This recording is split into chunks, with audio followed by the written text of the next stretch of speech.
너희가 나를 사랑하며 내 계명을 지킬 것이다. 내가 아버지께 구하겠다. 그리하면 아버지께서 다른 보혜사를 너희에게 보내셔서 영원히 너희와 함께 계시게 하실 것이다. 그는 진리의 영이시다. 세상은 그를 보지도 못하고 알지도 못하므로 그를 맞아들일 수가 없다. 그러나 너희는 그를 안다. 그것은 그가 너희와 함께 계시고 또 너희 안에 계실 것이기 때문이다. 아멘. 마태복음 1장 22절의 말씀을 보면 예수 이름을 우리에게 가르쳐 주시면서 그 이를 임마누엘이라 하리라 라고 말씀하여 주셨습니다. 그 임마누엘이라고 하는 그 말씀을 해석하기를 하나님이 우리와 함께 하신다 라는 뜻입니다. 일반적으로 우리가 함께 하신다, 함께 한다 라고 하는 그것을 생각하게 되어지면 같은 집에 같이 산다든지 아니면 가까이 옆에서 더불어 살고 있는 그것을 뜻하는 경우를 우리는 보게 되어집니다. 그런데 성경을 통해서 보게 되어지면 함께라고 하는 이 표현을 쓸 때 함께라고 하는 이 표현은 옆에 있는 것을 함께라고 표현하지 않았다는 겁니다. 그래서 반드시 안에 들어와 있을 때, 그래서 안에 와 있을 때 그때 함께라고 하는 그 표현을 사용하고 있다고 하는 것을 우리는 볼 수 있습니다. 그래서 반드시 우리 안에 내 안에 있을 때만 함께라고 하는 표현을 사용하고 있다는 것입니다. 그래서 하나님께서 임마누엘 하셨다. 임마누엘 하신 하나님이라고 하는 말씀을 우리가 들을 때는 그 뜻은 곧 내 안에 들어와 계신 하나님이라는 것입니다. 여러분들 내 안에 들어와 계신 하나님, 그 하나님을 오늘 우리는 임마누엘 하나님이라고 고백하게 되어진 겁니다. 그래서 우리는 내 옆에서 또는 내 근처에서 내 가까이에서 나와 동행하신다는 그 뜻이 결코 아니라고 하는 것입니다. 그래서 삼위일체 하나님 중에 제3위가 되시는 성령님, 그 성령님을 우리는 보혜사 성령님이라고 말을 합니다. 그런데 이 보혜사 성령님이라고 부를 때 그때 그 성령님은 우리 안에 들어와 계신 하나님을 뜻하는 겁니다. 그래서 오늘 본문 말씀을 통해서 보게 되어지면 우리에게 너희 안에 그 성령님이 들어와서 영원히 떠나지 않을 것이다. 성령님이 우리 가운데 오셔서 예수 이름을 가지고 오셔서 우리 안에 들어와 계시는데 그 성령님이 우리를 어떻게 떠나지 않으시다. 항상 우리 안에 함께 계신다라고 우리들에게 말씀해 주시고 계십니다. 그런데 여러분들 한번 보십시오. 구약성경 우리가 신약 예수님이 오시기 이전과 예수님이 오시기 이후 그 다시 말하면 우리가 보혜사 성령님이 오늘 우리 가운데 오신 이 전에도 성령님은 함께 역사하여 주셨습니다. 그죠? 성령님은 역사하셨습니다. 그래서 구약성 시대를 우리가 살펴보게 되어지면 제일 우리가 대표적인 예로 에녹이라고 하는 사람을 들 수 있습니다. 창세기 5장 24절과 24절의 말씀을 통해서 보게 되어지면 에녹은 하나님과 함께 동행했다. 그렇게 표현을 하고 있습니다. 뿐만 아니라 동행하다가 하나님께 어떻게 찔림을 받았다. 하나님께서 그를 데려가셨다라고 표현을 사용하고 있습니다. 그 표현을 보게 되어지면 하나님께서 저와 동행했다라고 표현하고 있지 함께 하셨다는 말씀이 없습니다. 다시 동행했다는 거예요. 같이 옆에서 걸어가셨다는 거예요. 그래서 우리가 보혜사 성령님이라고 하는 그 성령님이 오시기 전까지는 항상 보게 되어진 에피라고 하는 단어를 썼어요. 단어는 옷 입었다는 거예요. 그래서 다윗도 그렇고 아브라함도 그렇고 노아도 그렇고 보게 되어지면 그 모든 이 믿음의 선배들과 함께 어떻게 하셨냐면 통행해 주셨다. 그들 위해 임하여 주셨다. 온님 뜻 그 성령님께서 임하셔서 저들을 도와주셨다. 그 성경이 오늘 우리들에게 말씀해 주고 있습니다. 그래서 그 성령님은 우리가 보게 되어지면 사울이라고 하는 청년을 우리는 너무나도 잘 압니다. 이스라엘의 초대 왕이죠. 그죠? 그가 준수하고, 그죠? 사람들한테 정말 보기 좋은 멋진 그런 사람 청년이었습니다. 그래서 하나님의 마음에 들어서 하나님께서 그를 택하셔서 이스라엘의 첫 번째 왕으로 세우셨습니다. 그런데 이 사울이 하나님의 말씀에 순종하지 않습니다. 그러자 그 성령이 임하셔서 하나님의 초대 왕이 되었던 이 사울 왕에게서 하나님의 성령님께서 어떻게 떠나셨다. 그 표현을 사용하고 있습니다. 여러분들 성령 위에서 덮어주시면서 함께 동행하시면서 도와주셨던 그 성령님이 이제는 그 사울 왕에게서부터 떠나버리셨다. 그렇기 때문에 예수 보혜사 성령님이 오시기 전까지는 항상 다시 말해 뒤집어 쓴다. 옷을 입듯이 입었던 그 성령님에 대해서 우리들에게 말씀해 주시고 계십니다. 그래서 보게 되어지면 요셉이 애굽에 팔려갈 때도 그때도 하나님께서는 저를 어떻게 통행해 주셨다 표현을 하고 있습니다. 그런데 그것은 하나님께서 그들 안에 들어가셔서 그들을 도와주신 것이 아니라 그 옆에 동행하시면서 그들을 도와주셨다라고 하는 것을 우리에게 말씀해 주시고 계십니다. 이렇게 옆이나 그리고 외국에서 도와주실 때는 동행이라고 하는 단어를 사용해서 표현했고, 안에 들어와 계실 때는 항상 함께라고 하는 표현을 사용해서 표현하고 있다고 하는 것을 우리는 보게 되어집니다. 우리는 여기에서 우리가 착오가 있게 되어지면 성령님에 대한 이해가 혼돈이 올 수밖에 없다는 겁니다. 예수 그리스도께서 떠나는 것이 우리에게 유익이라고 말씀하여 주셨습니다. 그러면서 그 유익을 왜 너희들에게 유익한 실상이냐 라고 말씀하시면서 뭐라고 말씀하시냐면 내가 내 이름을 가지고 오실 성령님을 보혜사를 너희에게 보내주겠다. 다른 보혜사를 너희에게 보내주겠다 라고 말씀해 주시기 때문에 그렇습니다. 그래서 그 보혜사 성령님이 우리에게 오시는 것이 오늘 우리들에게 유익한 실상이라고 말씀해 주시고 계시는 겁니다. 다시 말하면 예수님이 2000년 전에 이 땅에 인간의 몸을 입고 오셨습니다. 그렇죠? 인간의 몸을 입고 오셨기 때문에 몸이라고 하는 육체라고 하는 한계를 가지고 있어요. 그렇죠? 시 공간을 초월할 수가 없습니다. 그래서 인간의 몸을 입고 오신 그 예수님은 인간 입기, 인간 예수, 그 예수는 한계가 있습니다. 그런데 성령님은 오늘 우리가 말씀드린 것 같이 성령님은 어떻습니까? 영이십니다. 그래서 시 공간을 초월할 수 있는 분이 바로 성령님이십니다. 그래서 육체적인 한계를 가지고 있는 인간 예수, 바로 그 예수님이 가지고 있는 것마다 그때는 예루살렘에 머물렀고 나사렛 동네 예수님의 주위에 있는 사람들만 예수님을 볼 수 있었고 예수님을 저희들이 만질 수도 있고 그래서 말씀을 들을 수가 있었지만 그러나 성령님이 오시면 한계가 어떻게 무너져 버리는 거예요. 모든 것을 초월해서 시 공간을 초월해서 우리 가운데 역사해서 오늘 우리들도 그 예수님을 만날 수 있게 하시는 거예요. 왜? 그 성령님이 오늘 우리들에게 예수님이 이런 분이야 라고 오늘 우리에게 증언해 주시기 때문에 오늘 우리는 그 예수를 알게 되고 그 예수를 믿게 되어진다고 하는 것입니다. 그래서 우리는 무엇보다 성령님이 우리에게 오시는 것이 유익한 실상인데, 그런데 오늘 본문 말씀을 통해서 우리들에게 말씀해 주시길 뭐라고 말씀하고 계시냐면 그 보혜사 성령님이 너희 가운데 오시면 영원히 떠나지 않고 우리와 함께 있도록 하신다고 말씀해 주시고 계십니다. 그래서 요한복음 14장 16절 말씀을 우리가 보게 되어지면 내가 아버지께 구하겠으니 뭐라고 말씀하고 있습니까?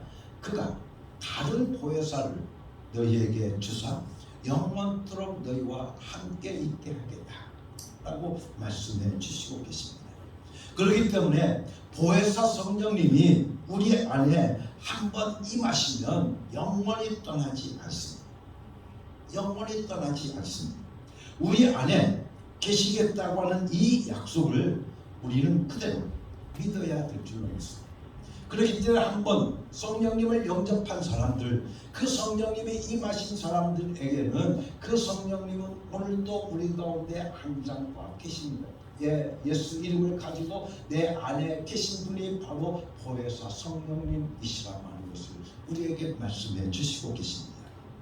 그리고 그 보혜사 성령님이 오늘 우리 안에 오셔서 그 성령님께서 하시는 일을 우리가 보게 되어지면 그때부터 성경에 기록되어진 예수 그리스도에 대한 말씀들이 생각나게 하시고 우리에게 가르쳐 주신다고 말씀해 주시고 계십니다.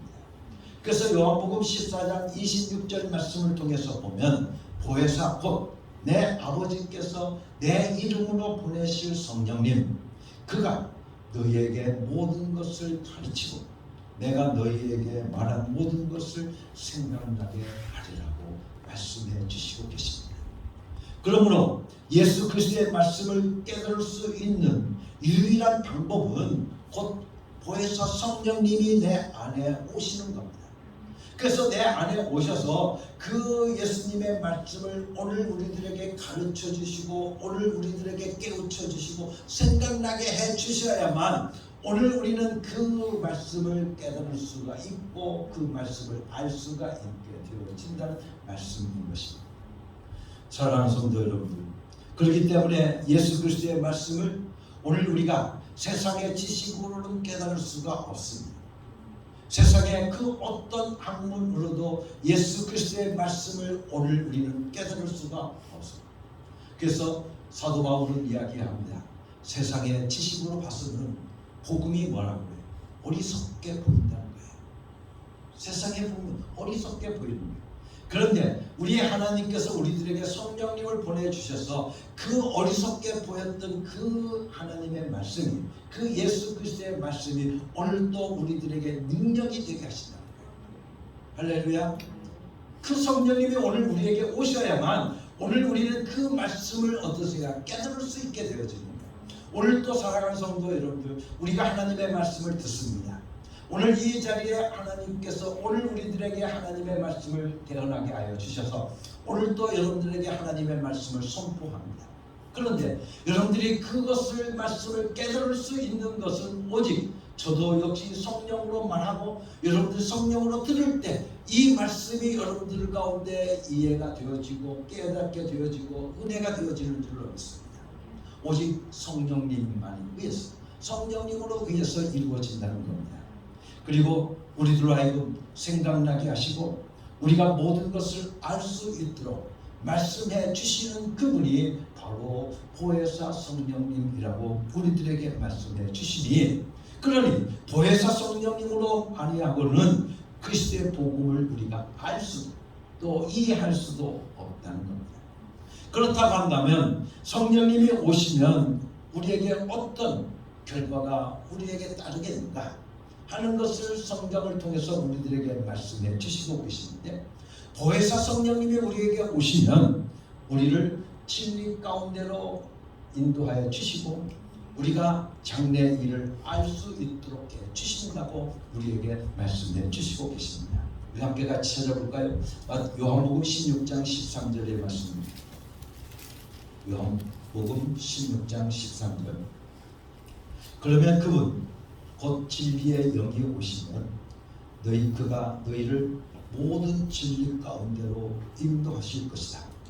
그는 자기 마음대로 말씀하지 않으시고 듣는 것만 일러 주실 것이요 앞으로 올 일들을 너희에게 알려주실 것이다. 앞으로 올 일들을 너희에게 알려줄 것이다. 그렇기 때문에 여러분들 보혜사 성령님으로 인해서만 우리는 보혜사 성령님을 영접해야만 진리가 무엇인지를 알 수가 있고 우리가 그 진리 가운데 살아갈 수 있게 되어진다는 말씀입니다. 그래서 그 진리가 무엇인지를 아는 사람은 장래의 일도 알 수 있다라고 우리에게 말씀해 주시고 계십니다. 그런데 오늘 우리는 여기서 장래의 일을 알게 된다 라고 하는 이 말을 우리는 어떻게 우리는 이해하고 우리가 늘 생각하고 있느냐 하면, 내일 내가 넘어질 건가, 내일 안 넘어질 건가, 우리는 그 앞일에 대해서 점치는 것을 우리는 생각하게 되죠. 그래서 내 앞에 일들이 어떤 일들이 일어날 것인가를 알게 될 것이다. 그 일들을 우리는 생각하게 되어지는데, 오늘 우리에게서 말씀해 주시고 있는 말씀 보면 앞으로 올 일들을 너희에게 알게 하신다는 거예요. 앞으로 올 일이 뭡니까? 앞으로 올 일이 뭐예요? 예수님께서 다시 오시겠다고 하는 거예요. 그래서 예수님의 그 재림에 대해서 오늘 우리가 예수님께서 우리에게 다시 오시겠다 라고 하는 그것을 너희가 성령님이 아니고서는 너희가 그것을 어떻게 믿을 수도 없고 그것을 알 수도 없고 너희가 믿을 수가 없겠다고 우리에게 말씀해 주시면서, 우리 가운데 성령님이 오셔서 우리들로 하여금 예수 그리스도께서 하늘에 오셔서 하나님의 우편에 앉아 계시다가 오늘 우리들 가운데 하나님의 때가 되면, 그 예수 그리스도의 그 때가 되면 너희들 가운데 다시 오시겠다고 하신 그 약속의 말씀이 오늘 내게도 이루어질 줄로 내가 믿습니다. 다시 오실 예수 그리스도를 내가 믿습니다 라고 고백하게 되어진다고 우리들에게 말씀해 주시고 계십니다. 그렇기 때문에 장래일이라고 하는 것은 다시 오시는 예수님을 우리가 확실히 알 수 있다는 것을 우리들에게 말씀해 주시고 계십니다. 뿐만 아니라 그 성령님이 오늘 우리 가운데 오시면 오늘 우리들로 하여금 죄에 대해서 우리들에게 견책해 주시고, 또한 의에 대해서 우리들에게 견책해 주시며, 또한 심판에 대해서도 오늘 우리들에게 견책해 주신다고 우리들에게 말씀해 주시고 계시는데, 우리는 그 말씀을 요한복음 16장 8절의 말씀을 통해서 보면 우리에게 이렇게 말씀해 주시고 계십니다. 그가 오시면, 그가 누구십니까? 보혜사 성령님이시죠. 보혜사 성령님이 오시면 죄와 의와 심판에 대하여 세상의 잘못을 깨우칠 것이다. 9절의 말씀입니다. 죄에 대하여 깨우친 다음은 세상 사람들이 나를 믿지 않기 때문이요, 의에 대하여 깨우친 다음은 내가 아버지께로 가고 너희가 나를 더 이상 못 볼 것이기 때문이요, 심판에 대하여 깨우친 다음은 이 세상의 통치자가 심판을 받았기 때문이라고 우리들에게 말씀해 주시고 계십니다. 다시 말하면 의의 죄가 무엇인지를 알게 될 것이고, 의가 무엇인지를 알게 될 것이며, 심판이 무엇인지를 알게 될 것이라고 하는 뜻입니다. 그래서 보혜사 성령님이 오늘 우리 안에 오시지 않으면 우리의 매일매일 삶 속에서 죄가 무엇인지, 의가 무엇인지, 심판이 무엇인지를 모를 수밖에 없다는 이야기입니다. 그래서 보혜사 성령님을 영접하는 것은 너무나도 우리들의 삶 속에서 매우 중요한 것을 우리는 다시 한번 깨닫게 되어집니다.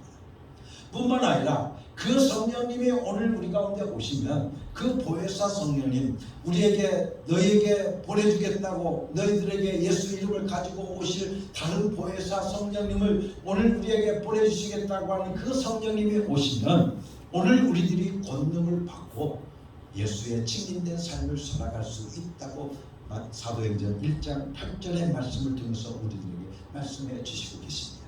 오직 성령이 너희에게 임하시면 너희가 권능을 받고 예루살렘과 온 유대와 사마리아와 땅끝까지 이르러 내 증인이 되리라.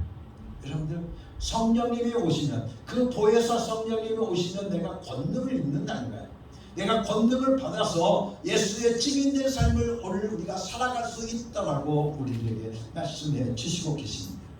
그러니 우리가 보혜사 성령님을 영접하고 그 성령님께 우리의 모든 것을 순종하게 되어진다고 한다면 믿음 생활에 성공할 수 있고 평생 동안 하나님이 기뻐하시는 믿음 생활을 오늘 우리들이 할 수 있게 되어질 줄로 믿습니다. 그렇다고 하면 성령님은 어떻게 할 때 나에게 임하실까? 그것을 우리가 한번 생각해 봐야 되지 않겠습니까? 그래서 오늘 여러분들과 함께 은혜를 나누려고 하는 것은 바로 이 성령님이 오늘 가운데 어떻게 임하시는가 하는 것을 성경 말씀을 오늘 우리가 하나하나 보면서 여러분들과 함께 같이 은혜를 받고자 합니다. 첫 번째, 성령님은 어떻게 누구에게 언제 임하고 계신가 하는 것을 사도행전을 보게 되어지면 우리들에게 아주 정확하게 그 순서가 나와 있는 것을 볼 수 있습니다. 한번 같이 찾아보겠습니다. 사도행전 2장 38절의 말씀입니다. 사도행전 2장 38절 말씀입니다. 베드로가 대답하였다. 회개하십시오. 그리고 여러분 각 사람은 예수 그리스도의 이름으로 세례를 받고 죄 용서를 받으십시오. 그리하면 성령을 선물로 받을 것입니다. 여러분들 성령을 선물로 받으려고 한다고 하면 어떻게 해야 된다는 겁니까? 가장 제일 첫 번째 뭘 해야 된다는 겁니까? 회개해야 된다는 겁니다. 그리고 두 번째, 예수 그리스도의 이름으로 세례를 받고 죄 사함을 받아야 된다고 우리들에게 말씀해 주시고 계십니다. 그래서 우리는 무엇보다 가장 먼저 어떻게 해야 된다는 거예요? 회개해야만 성령님이 오늘 우리 가운데 임하신다는 거예요. 그래서 여러분들에게도 이미 말씀을 드렸지만 성령님은 누구에게나 다 오시는 분이 아니에요. 성령님은 누구에게만 오셔요? 회개한 사람들에게만 오시는 분이에요. 여러분들, 성령님은 세상에 예수 그리스도는 이 세상에 오실 때, 예수님께서 이 세상에 오실 때에는 모든 인류를 위해서, 그렇죠? 모든 인류를, 옛날에 있었던 사람들, 또한 현재 있는 사람들, 앞으로 올 모든 인류를 위해서 오신 그분이 바로 누구십니까? 예수 그리스도이십니다. 그렇지만 성령님은 어떤 분이십니까? 바로 회개한 사람들에게만 임하시는, 죄 사함을 받은 깨끗한 그 영혼에게만 임하시는 그분이 바로 성령님이시라고 하는 것을 오늘 우리들에게 말씀해 주시고 계십니다. 그러므로 우리는 가장 먼저 회개해야 된다는 겁니다. 그 다음 예수 그리스도의 이름으로 세례를 받는 겁니다. 그리고 죄 사함을 받는, 그러면 성령을 선물로 주신다고. 오늘 우리들에게 이 말씀을 통해서 우리가 성령을 어떻게 받을 것인지, 그리고 누구에게 받을 것인지, 어떻게 임하시는가 하는 것을 우리들에게 순서적으로 잘 말씀해 주시고 있는 말씀인 것을 우리는 깨달을 수 있습니다. 하나님의 이 약속은 유대인뿐만 아니라 또는 그때 당시에 그 말씀을 듣는 자들 뿐만 아니라 오늘날 우리들의 것임을 그 다음 절의 말씀을 통해서 우리들에게 확실히 알 수 있게 말씀해 주셨는데 39절의 말씀입니다. 이 약속은 여러분과 여러분의 자녀와 또 멀리 떨어져 있는 모든 사람, 곧 우리 주 하나님께서 부르시는 모든 사람에게 주신 것입니다. 할렐루야. 모든 사람들에게 주신 하나님의 약속이라고 말씀해 주시고 계십니다. 성령의 가장 임재, 가장 기본적인 첫 번째 조건은 바로 회개하는 겁니다. 그래서 회개하라고 하는 이 말씀은 오늘 우리가 들을 때 우리는 항상 이런 생각을 합니다. 회개해라. 그러면 항상 우리가 가장 먼저 생각나는 것이 뭐예요? 내가 지은 죄에 대한 목록을 생각을 합니다. 내가 하나님 앞에 잘못 살아왔던, 내가 도덕적으로, 윤리적으로 오늘 우리들이 어릴 적에 눈깔 살짝 하나 훔쳐먹는 것, 그런 죄의 목록을 우리들은 생각합니다. 그런데 오늘 우리들에게 말씀하고 있는 이 회개하라고 하는 이 말씀은 내 죄가 무엇을 지었는가 하는 것을 오늘 우리들에게 물어보시는 것이 아니라는 것입니다. 죄를 한 가지를 또 짓지 않았다고 할지라도 오늘 우리들의 신분이 하나님 앞에서 죄인인 것을 고백하라고 하는 뜻을 가지고 있습니다. 다시 말하면 나는 하나도 죄가 도덕적으로 윤리적으로 완벽하게 내가 살았다 할지라도 여러분들 하나님 앞에 설 때는 나는 죄인입니다. 여러분들 하나님 앞에 설 때 나는 죄인입니다 라고 하는 나의 신분이 죄인이라고 하는 것을 오늘 우리들에게 말합니다. 근데 우리는 회개하라고 하는 말을 들을 때마다 내가 지은 죄들을 목록부터 생각하게 되어집니다. 그러나 하나님이 말씀하신 회개는 좀 다르다는 겁니다. 이전에 하나님 없이 살려고 했던 반항, 그리고 저항, 그리고 불순종이 오늘 우리들의 영에 유전되어져 있다고 하는 겁니다. 그래서 로마서 3장의 말씀을 통해 보면 오늘 우리는 첫사람 아담에게서부터 어떻습니까? 우리들이 죄를 유전받은 사람들이라는 것. 그것을 우리는 가르쳐서 원죄라고 이야기를 합니다. 그래서 모든 인류는 어떻습니까? 다 모든 인간은 다 죄인이라고 성경은 오늘 우리들에게 단적으로 말씀하고 있습니다. 여러분들 모든 인간은 다 죄인이라고 말씀해 주시고 계시는 겁니다. 그렇기 때문에 오늘 우리들의 신분이 나는 죄인입니다.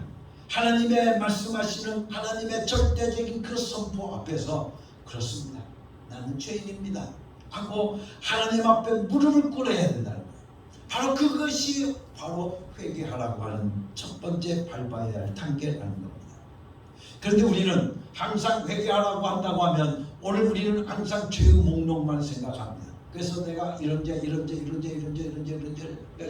그런 생각을 하는데 하나님께서 우리에게 요구하고 계시는 성령님이 오늘 우리들에게 임하시기 위해서 우리에게 요구하고 계신 첫 번째 조건이 회개하라고 하는 이 말씀은 바로 나는 죄인입니다. 나의 신분은 죄인입니다. 나는 죄인입니다 라고 하나님 앞에 무릎을 꿇는 그것을 오늘 우리들에게 행하라는 것입니다. 우리는 회개하라고 하는 죄의 목록에 집착하게 되어지지만 죄의 목록은 우리들의 신앙생활이 온전히 이루어지고 그리고 날 때 아차 하나님 앞에서 내가 또 부끄러운 일을 행했구나 하고 생각하는 것을 가르쳐서 우리는 죄의 목록을 이야기하는 겁니다. 하나님께서 이렇게 하시라고 하는데 내가 그렇게 못했구나 하고 생각나는 거예요. 그래서 말씀을 비춰보는 거예요. 말씀에서 오늘 우리들에게 말씀하시니까 그 말씀을 비춰보니까 내가 이렇게 잘못 써나왔구나 하는 것을 오늘 우리들로 하여금 생각나게 되어진다는 말씀입니다. 그렇기 때문에 오늘 우리가 회개해야 하는 것은 내 신분 그 자체라는 것을 우리는 깨닫게 되어집니다. 내 죄가 예수 그리스도를 십자가에 못 박아 버리고 말았다는 겁니다. 내 죄가 어떤 죄인가? 바로 예수 그리스도를 죽인 엄청난 죄라고 하는 것입니다. 나는 거짓말 한 번도 안 했습니다. 나는 사람을 한 번도 미워한 적이 없습니다. 그러나 나는 하나님의 독생자를 죽여버리고만 무서운 죄인입니다. 우리는 이런 회개를 할 수 있어야 된다는 겁니다. 하나님께서는 기어코 죄인이 아니라고 하는 사람들 때문에 우리들에게 율법을 주셨습니다. 착한 일을 행해서 스스로 의롭다고 여기는 사람들, 하나님 앞에 자신이 선하고 훌륭하다고 하는 것을 말하고 있는 사람들, 도덕적으로 윤리적으로 죄인이 아니라고 몸부림치는 사람들, 하나님은 이들에게 하나님의 절대적인 양심인 율법을 보여주시면서 말씀하십니다. 내가 이래도 죄인이 아니라고 보기겠느냐? 그 말씀이에요.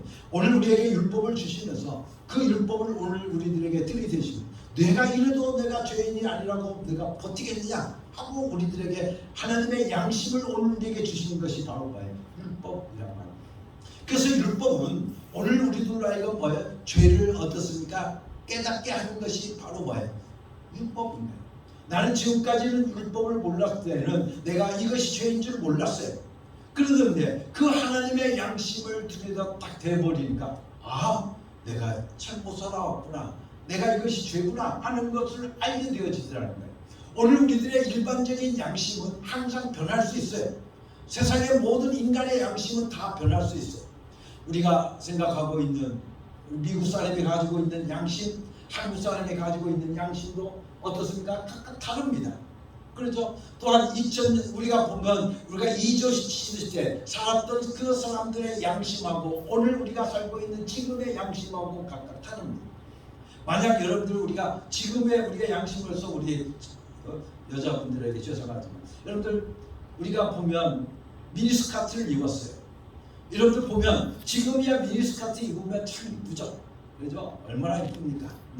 입으면 정말 이쁩니다. 그런데 만약 그 사람이 이주시대 때 미니스커트를 입고 나가보십시오. 그러면 어떻습니까? 능지처참할 일이 아니겠습니까? 속살을 다 드러냈다라고 하는 그것 자체가 요즘 보니까 배꼽도 드러내고 다니고 막 다른 그것을 보면 이주시대 기준을 통해서 양심을 그때 시대의 양심을 보게 들이되면 모든 사람들 저런 것들이 있다 저런 하고 오늘 우리는 그 사람을 죄인 취급한다는 거예요. 그런데 지금 사람들은 어떻게 아이 참 이쁘다 뭐 그렇게 양심이 바깥 바뀌어지는 거예요. 그렇죠? 그렇기 때문에 일반 인간의 양심이라고 하는 것은 시대에 따라 달라질 수 있고 또한 사람들 따라서 달라질 수 있고 또 지역에 따라서 달라지는 거예요. 저번에도 한번 그런 이야기를 한 적이 있습니다. 어떤 이탈리아를 갔는데 이탈리아에서 기사가 자랑을 합니다. 자기는 부인이 4명이 있다는 겁니다. 자기는 부인이 4명이 있다는 거예요. 4명씩이나 있대요. 그래서 그것을 어떻게 자랑스럽게 이야기를 합니다. 근데 그때 그 노마라고 하는 그 당시 이탈리아라고 하는 그때는 그 사람들에게는 부인을 4명씩 거느릴 수 있는 권한이 있어요. 법적으로 포장되어져 있어요. 근데 저 중국에 봐보니까 중국에는 운남이라고 하는 지역이 있습니다. 근데 그 운남이라고 하는 지역에는 바로 어떤 법이 있냐면 여자가 남자를 4명씩 거느릴 수 있는 그런 법이 있어요. 그래서 첫 번째 남자는 돈 벌러 보내고 두 번째 남자는 농사일로 보내고 세 번째 남자는 집안 가정일들 밥도 짓고 하는 일도 보내고 네 번째 남자 가장 젊은 네 번째 남자는 놀고 있는 거예요. 같이 재밌게 놀는 거예요. 그게 바로 이 중국 윤남이라고 하는 지역에 여러분들 여자가 남편을 어떻게 4명씩 거느릴 수 있는 거예요. 오늘 여러분들 보게 되지만 이렇게 지역에 따라서 우리들의 기준이 각각 다르다는 거예요. 그런데 하나님께서 오늘 우리에게 하나님의 절대적인 양심, 지역이나 모든 것들을 다 초월해서 오늘 우리들에게 하나님의 양심을 들이대는 것이 바로 뭐예요? 율법이라는 거예요. 그래서 율법을 들이대면서 우리들에게 말씀하고 계십니다. 내가 이래도 죄인이 아니라고 고집하겠느냐? 이렇게 물어보시는 것이 바로 율법인 것입니다. 인간의 양심은 상황에 따라서 변할 수 있고 또한 변하고 시대에 따라서 변하고 또한 조건에 따라서 변합니다. 그래서 하나님은 절대로 변하지 않는 하나님의 양심인 율법을 보여주셨습니다. 사람을 미워하는 거야 그럴 수 있는 것 아니냐 라고 슬며시 넘어가려고 하는 인간의 더러운 성품 앞에서 하나님의 눈 앞에는 살인도 살인이요 미움도 살인이라고 말씀하고 계십니다. 하나님의 양심 앞에 죄인이라고 말씀해 주시고 계시는 겁니다. 우리 인간의 양심으로 볼 때 간음과 음욕은 엄청난 차이가 있습니다. 그렇죠? 행위로 직접 저지른 것과 단지 생각한 것 차이 우리는 그렇게 엄청난 차이가 있습니다. 행위로 저지른 것은 죄인이지만 생각 정도야 할 수 있지 않겠느냐? 생각도 못하냐? 우리는 그렇게 말할 수 있습니다. 그러나 하나님의 눈 앞에서는 그런 음욕을 가진 것도 죄인이라는 겁니다. 왜냐하면 음욕을 외적으로 표현함으로써 실제로 간음한 사람이나 똑같은 사람이라고 성경은 우리들에게 말씀해 주시고 계십니다. 우리가 분노한다고 하지 않습니까? 그래서 분노한다. 여러분들 분노한다라고 하는 이 말을 원어 그대로 표현해 보면 번역하면 이런 겁니다. 속에서부터 미움이 일어납니다. 그런데 여러분들 미움이 있으면 그것이 어떻게 점점 뜨거워지는 거예요. 그것이 점점 뜨거워져서 그것의 요리가 되어져서 우리들에게 나타나게 해서 살인하는 것을 가리켜서 바로 분노라고 하는 거예요. 그렇기 때문에 분노를 내버려 두었을 때 그것이 따뜻해지고 요리가 되어서 살인으로 이어지니 여러분들 그래서 하나님은 살인으로 정죄하기 전에 분노를 가진 순간부터 죄인이라고 정죄하고 있는 것입니다. 그렇기 때문에 회개하라고 하는 이 말은 이러한 하나님의 절대적인 기준 앞에 무릎을 꿇으라고 말씀하고 계시는 겁니다. 나는 죄인입니다. 하나님 아버지, 나는 죄인입니다. 이렇게 고백하면 하나님 앞에 무릎을 꿇는 그 순간 예수 그리스도의 용서하심으로써 용서받는 기쁨을 오늘 우리가 갖게 되어진다는 겁니다. 만약 내가 죄인이 아니라고 한다고 하면 우리는 예수 그리스도가 내 삶 속에 필요가 없어요. 그렇죠? 내 죄 때문에 예수님께서 십자가에 못 박혀 죽으셨다라고 여러분들 고백하지 않습니까? 그런데 나는 죄인이 아니다라고 말한다고 하면 예수님과 나와는 아무런 상관이 없는 사람들이 되어지는 거예요. 그렇기 때문에 우리가 하나님 예수님께서 십자가에서 우리의 모든 죄를 다 사해 주셨다라고 하는 그 죄라고 하는 것은 여러분들 일일이 행하는 그런 윤리적이고 도덕적인 그런 죄도 뿐만 아니라 바로 오늘 우리들이 가지고 있는 인간이라고 하면 어느 누구도 가질 수밖에 없는 그런 원죄, 그 원죄까지도 예수님께서 십자가에 못 박혀 죽으심으로 다 사해버렸다는 거예요. 모든 것을 다 사해버렸다는 거예요. 그렇기 때문에 이제는 죄의 신분에서 이제는 어떻게 됩니까? 하나님의 자녀의 신분으로 옮겨져 가는 것. 그것을 가르쳐서 우리가 예수 그리스도의 용서하심이라는 겁니다. 그렇기 때문에 나는 죄인입니다 라고 오늘 우리가 고백하지 않는다고 하면 오늘 우리들은 예수 그리스도가 우리에게 필요가 없는 거예요. 예수 그리스도를 믿을 필요가 없어요. 그렇죠? 예수는 왜 필요합니까? 내가 죄인이 아닌데요. 예수 그리스도 나는 죄인이기 때문에 예수 그리스도가 나에게 절대적으로 필요한 겁니다. 그래서 온전한 회개라고 하는 것은 죄인임을 고백한 다음 예수 그리스도의 용서함까지 연결되어지고 그 용서 때문에 감사함을 경험하게 될 때 이루어지는 것이 바로 회개라고 하는 것입니다. 그렇기 때문에 이렇게 된 사람은 하나님의 사람이 되었으니 예수 그리스도와 자신이 연합한다는 것을 모든 사람들 앞에 공개하게 되어지는 겁니다. 그래서 우리가 세례를 받는 거죠. 나는 이제 그리스도의 사람입니다. 나는 이제 회개하고 이제는 그리스도의 사람입니다 하는 것을 세상 모든 사람들에게 공포하는 것이 바로 세례인 것입니다. 그래서 예수 그리스도의 이름으로 세례를 받으면 온전히 죄사함 받은 사람이 되어서 우리들이 당당하게 살아갈 수 있게 되어지는 겁니다. 하나님의 자녀가 되는 것입니다. 바로 이런 사람들에게 성령을 주시겠다고 우리들에게 말씀해 주시고 계시는 겁니다. 아무리 보혜사 성령님을 영접하고 싶어도 오늘 우리들의 삶 속에서 죄의 목록만 나열하는 것만으로 가진 우리는 부족하다는 것입니다. 내 신분 자체가 죄인이요.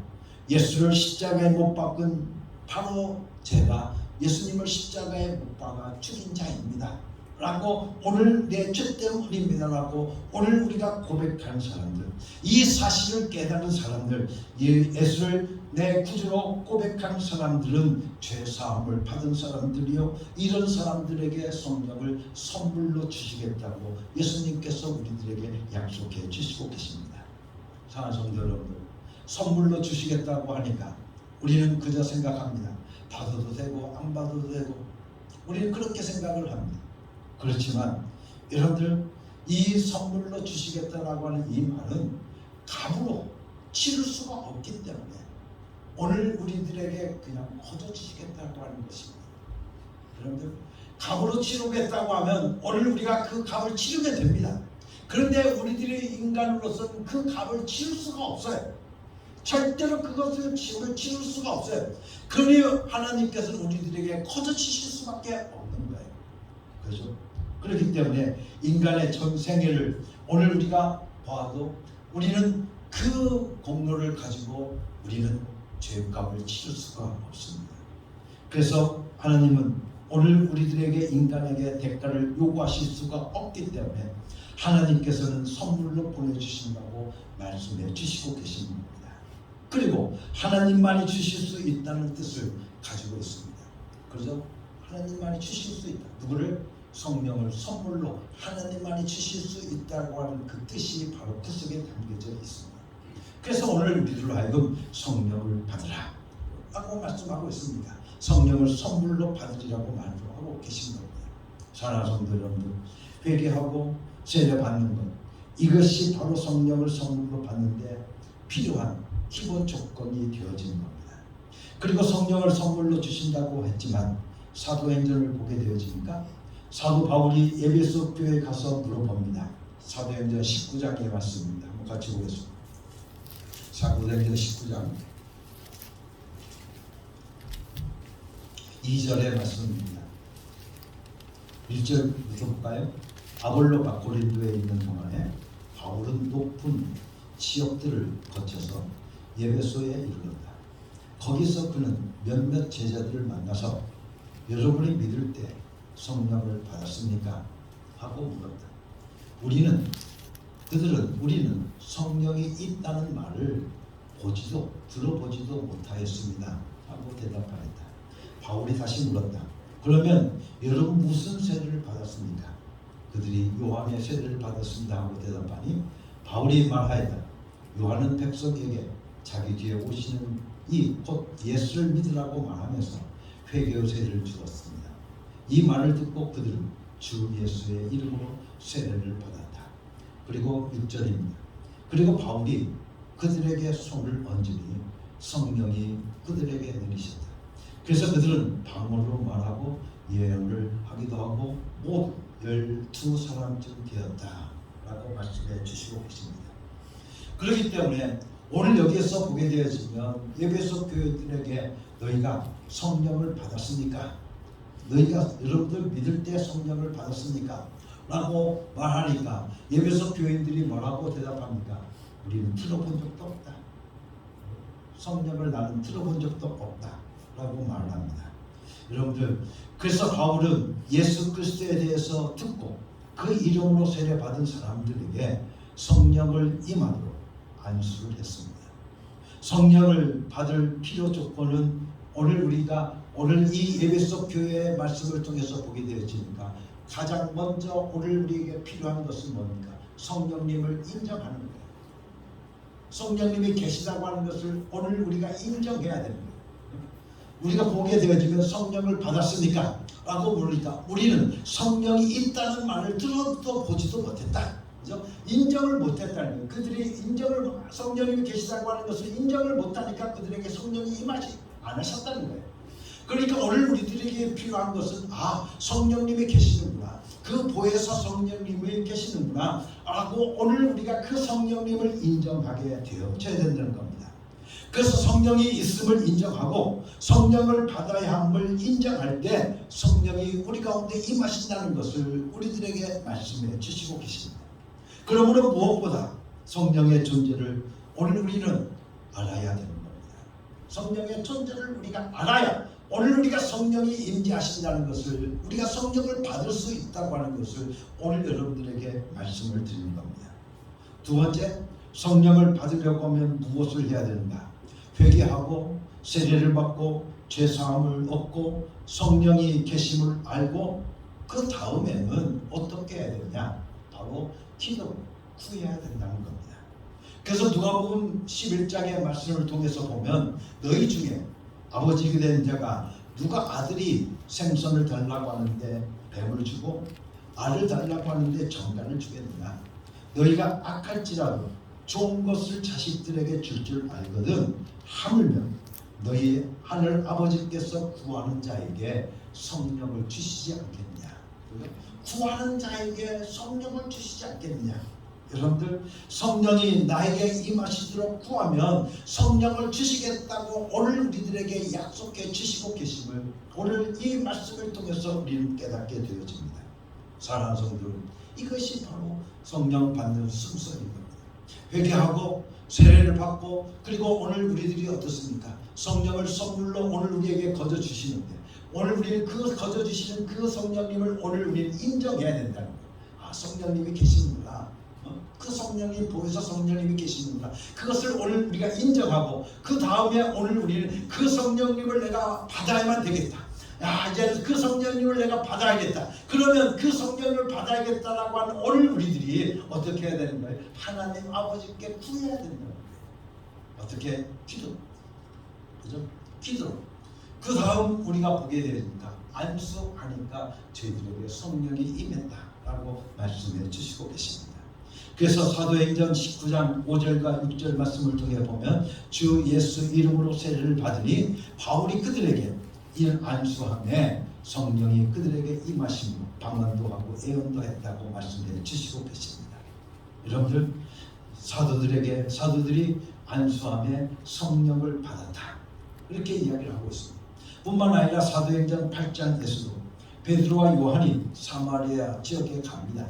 그래서 사마리아 지역의 복음으로 역사했다는 그 이야기를 듣고 이 두 사도가 가는데, 그 사도를 이 사마리아 사람들을 위하여 성령 받기를 기도하니까 아직까지는 성령이 아무에게도 내리신 적이 없고 성령을 받은 자가 없기 때문에 오직 주 예수 이름으로 세례를 받았기 때문에 기도함으로써 성령을 받도록 했다고 말씀해 주시고 있음을 우리는 보게 되어집니다. 그래서 사도행전 8장 15절과 16절 우리의 말씀을 통해서 보게 되지만 그들을 위하여 성령 받기를 위하여 기도하니 이는 아직 한 사람에게도 성령이 내리신 일이 없고 오직 주 예수의 이름으로 세례만 받을 뿐이더라 라고 말씀해 주시고 계시다고 합니다. 그렇다고 하면 이제는 우리 각자가 자신이 정말 성령 받은 자인지 아닌지를 스스로 확인할 수 있지 않겠느냐는 그 말씀입니다. 정확하게 이 과정을 우리가 거쳤다고 하면 오늘 우리들 자신은 성령을 받은 자들입니다. 성령이 임하시기를 원할 때 기도하고 안수를 또한 받아야 된다는 말씀이 아닙니다. 기도도 해도 되고 안수를 받아도 된다는 이야기입니다. 이렇게 성령이 한번 임하시면 영원히 떠나지 않겠다고, 너희들을 떠나지 않는다고 우리들에게 말씀해 주시고, 그래서 우리들로 하여금 예수 그리스도의 말씀이 생각나게 하시고 또한 오늘 우리들을 진리 가운데 인도하여 주시고 다시 오실 예수님을 오늘 우리가 정확하게 알아서 그 예수님을 오늘 우리가 기다릴 수 있게 되어져, 죄에 대해서, 의에 대해서, 심판에 대해서 우리가 치료를 받으면서 바로 거기에 노임을 받아서 예수 그리스도의 증인, 권능을 받아서 예수 그리스도의 증인으로서 하나님을 사정을 알고 살아가게 되어진다고 우리들에게 말씀해 주시고 계시는 겁니다. 사랑하는 성도 여러분, 오늘 우리는 무엇보다 성령의 임재를 경험하며 살아갈 수 있는 사랑하는 성도 여러분들 될 수 있기를 간절히 바랍니다. 그래서 무엇보다 먼저 가장 성령이 오늘 우리 가운데 임재하시기 위해서 가장 먼저 우리는 회개해야 돼요. 그리고 예수 그리스도의 이름으로 세례를 받고 죄사함을 얻고, 그래서 성령을 선물로 받는데 무엇보다 그 보혜사 성령님이 계시다고 하는 존재를 오늘 우리가 인정하고 그 성령님을 나는 꼭 받아야겠습니다. 성령님 나에게 보내주시옵소서. 하나님 아버지 그 성령님을 나에게 보내주시옵소서. 그리고 그 하나님께 오늘 우리가 구할 때 그 아버지께서 우리에게 주시지 않겠느냐. 오늘 사랑하는 우리 어음의 모든 성도들이 그 성령님을 구함을 통해서 성령 받는 축복이 여러분들 가운데 임할 수 있기를 예수님의 이름으로 간절히 축원합니다. 같이 기도하겠습니다. 하나님 아버지 감사합니다. 오늘도 우리에게 귀한 말씀으로 다가오셔서 오늘 우리들의 영을 깨우쳐 주시니 감사합니다. 아버지 하나님, 오늘 우리는 성령을 받아야만 되겠습니다. 성령을 받아야만 되겠습니다. 성령이 오늘 우리 가운데 임재해야만 되겠습니다. 그러기 위해서 우리는 무엇보다 회개하게 하시고 아버지 하나님 세례를 받게 하시고 아버지 또한 오늘 우리들의 삶 속에서 성령님이 계심을 우리가 인정하고 그 성령을 내가 꼭 받아야겠다고 오늘 우리가 하나님 아버지께 구해서 아버지 하나님 성령 받는 자가 되게 하여 주시옵소서. 이 시간 아버지 하나님 주의 사랑하는 종들에게 손을 얹습니다. 아버지 하나님 예수 이름으로 사랑하는 성도들에게 손을 얹습니다. 아버지 하나님 안수함에 저희들에게 성령이 임하셨다고 말씀하여 주셨사오니 이것도 오늘 또 우리들에게도 아버지 하나님 주의 이름으로 예수의 이름으로 저희들에게 손을 얹은즉 아버지 하나님 저희들에게 아버지 성령의 역사가 나타나게 하여 주시옵시고 성령을 받게 하여 주시옵소서. 성령 임하게 하여 주시옵소서. 임하게 하여 주시옵소서. 성령님 영접합니다. 성령님 영접합니다. 성령님 영접하였는데 합니다. 내게 영접하여 오시옵소서. 내게 오시옵소서. 성령님 영접하게 합니다. 성령님 영접합니다. 내게 오시옵소서. 성령님 오시옵소서. 내가 영접합니다. 성령님 환영합니다. 성령님 환영합니다. 내 안에서 영원히 일하여 주시옵소서. 내 안에서 영원히 거하여 주시옵소서. 예수 그리스도 이름으로 감사하며 기도드렸사옵나이다. 아멘.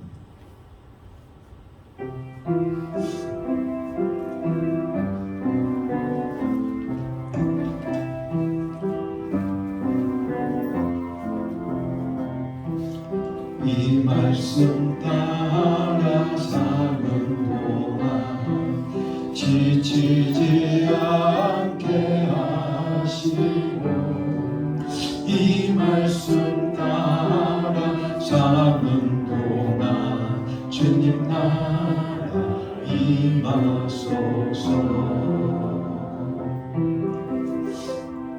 사랑하는 성도 여러분, 이제 하나님의 명령대로 여러분의 삶의 자리로 나아가십시오.